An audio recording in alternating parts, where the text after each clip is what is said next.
বাবু খেয়ে বলো কেমন হয়েছে, টেস্ট করে বলো।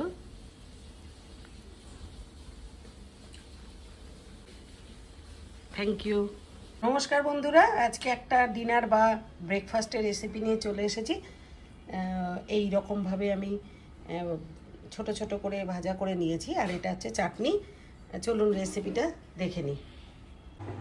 এই কাপের 2 কাপ আমি সুজি নিয়ে নিয়েছি, আর 250 টক দই, ধনেপাতা কুচি দিয়েছি, আর আদা ঘষে দিয়েছি, একটু জোয়ান ঘষে হাতে জোয়ান ঘষে দিলাম।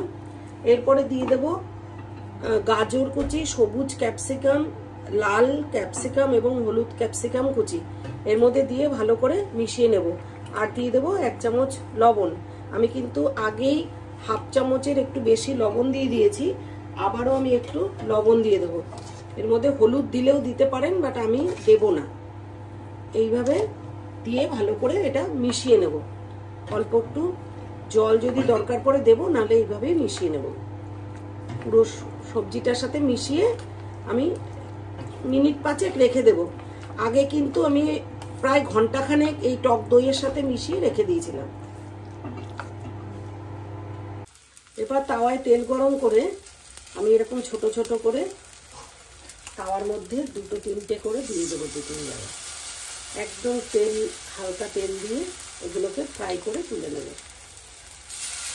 এগুলো কিন্তু হেলদি এবং টেস্টি। সকালে ব্রেকফাস্ট হোক, ইভিনিং স্ন্যাক্স হোক,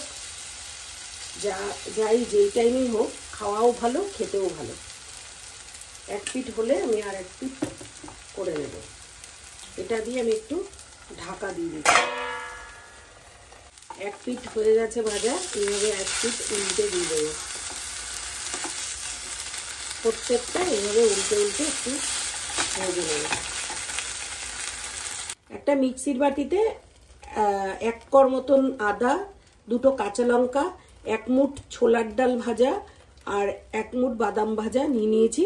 আর এখানে তেঁতুলটা আমি ভিজিয়ে রেখেছি, তেঁতুলগুলো জলটা এর মধ্যে দিয়ে পেস্ট বানিয়ে নেব। লবণ দিয়ে তেঁতুলগুলো জল দিয়ে পেস্ট বানিয়ে নেবো। এটা সাইডে চাটনি। চাটনিটার মধ্যে আমি 4 কোয়া রসুনও দিয়ে দিচ্ছি।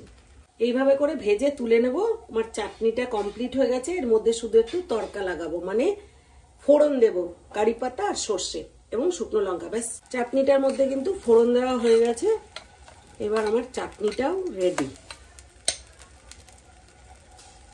Thanks for watching.